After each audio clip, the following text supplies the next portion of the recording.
So many people believe that when someone of authority, like a doctor or a psychiatrist or whatever, a parent, a nurse, a teacher, a coach, says something that is negative, that it means it's true because they're an authority, right? And the problem is that that is called a nocebo. The nocebo is the opposite of a placebo. A placebo means, placere means to please. A placebo is something beneficial, usually. And a nocebo is usually a negative prognosis or a negative suggestion that people buy into and then they create it. When you believe something, and especially when you believe it over and over again, and especially if you put some power into somebody who's an authority over you, you will you will create the negative thing that you don't want. You can do it in the other way too and create positive things that you do want. Anyway, the reason I'm saying this is because there are so many miracles that happen. And I know people, like one of my friends, her uncle was deaf. They opened up his belly. He was having terrible pains, and this is a long time ago. He was having terrible pains, and when they opened it up, his whole belly was riddled with cancer. So the doctor said, well, we can't do anything. So they sewed the doctor up, but nobody told him. So he didn't know that there was nothing they could do. He didn't know he was riddled with cancer. He was deaf, and he just assumed the doctors fixed it. He saw the scars, he saw the stitches, and he's like, the doctor fixed it. And so he died like 35 years later. Another one of my friends was diagnosed with brain cancer, and he was an alcoholic, and he was walking through Central Park, and he finds a pamphlet for an AA meeting that's really close to the park, and he's like, I'm going. And so he goes there. The doctor gave him 6 months. They said he had brain cancer. They said, get your affairs in order and do whatever you want to do. So he bought a giant refrigerator, stacked it full of alcohol. Anyway, then he went to the meeting, had to give all that alcohol away. He ended up getting sober. But what was so fascinating is I met him when he was 20 years sober. So that brain cancer totally went away. The doctor had said it'd be 6 months. The doctor was wrong. The doctor gave him a nocebo, but something about being in that group or getting sober or stopping the alcohol, or I don't know what it was, but he was still alive. And then I knew him for 5 years in New York, and he was alive at least for 25 years afterwards. I have another friend who was told he would never walk. He had been a car bomb. He had been in war, and a car bomb had hit him, and he'd been in the hospital, and he could not move. He couldn't move anything. They said, you're going to have to use your chin. That's the only thing you can move to navigate with a wheelchair. And he was like, So that happened before I knew him, but now he walks a little funny, but he still walks. He walks great. He can walk for a long time. He drives, he can talk, he can write, he can take care of his mother-in-law. He does so many things. When I used to live closer to him, he'd pick me up and take me to the airport when I was going on a trip and carry my bags, put them inside. Like, he could do everything. He can cook, he can do everything. There's nothing he can't do. He might not be quite as graceful as everybody, but he's amazing. And like, that was what the doctors had said to him, is that you cannot recover. You're going to use your chin. So these are all called nocebos, these negative prognosis. And then there are miracles. And a miracle, if you think of the word in Spanish, mira, it means look. It means see, look, see, mira. Miracle is what most people don't ever see. And so they don't get that they have power.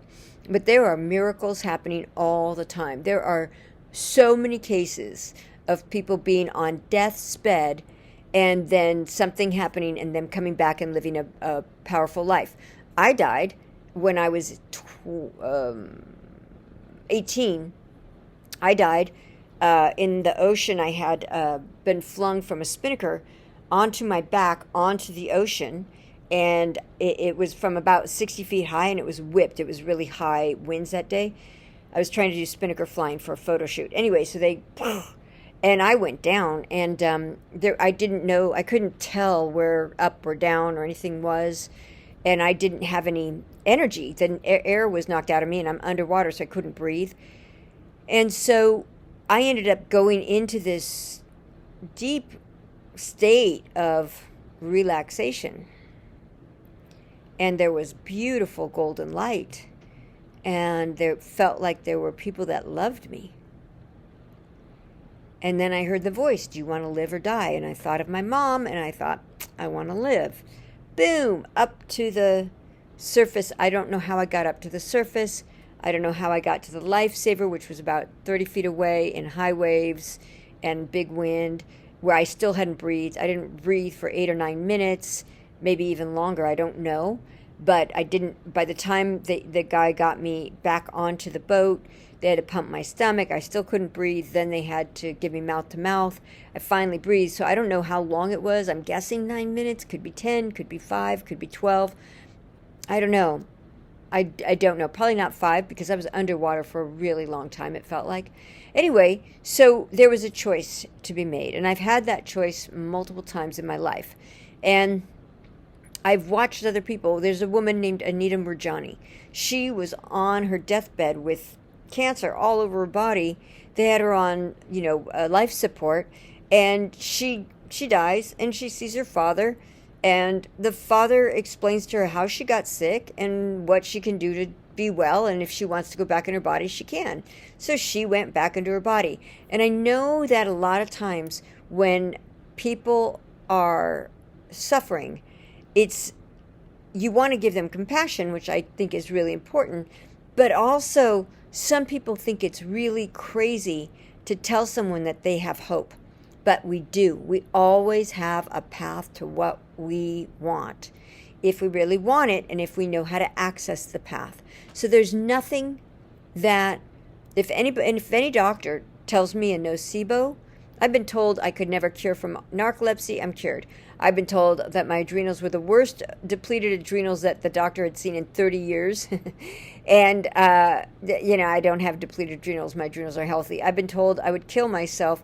I got all these tests done by this psychologist, and she said, you're going to kill yourself in the next 8 years. That was 18 years ago. So all I'm saying is there is always a path if someone wants it. And that path is not usually a path that most people know about. It's not always about the doctors. It's often a different kind of path. And that's something that I've learned from myself, and I teach it to my clients, and it is so freaking fun. So just remember, if you hear a nocebo, a negative prognosis, don't believe it, and know that you have power, and that miracles happen all the time. And if you want, you can read my books. My books are at chronicpleasurebook.com, CHRONIC, pleasure, PLEASURE, book, singular.com. And the first book there is especially about healing your body. The second book is a memoir, and the third book is about having healthy relationships between men and women. Anyway, so I just wanted to share that, because a lot of times people will feel mad, protective of someone who is sick, not wanting them to be teased with hope. But it's real. It's not just hope. It is actual, real miracles happen all the time. I have so many of these stories. It'd be a really long video if I told you all of them.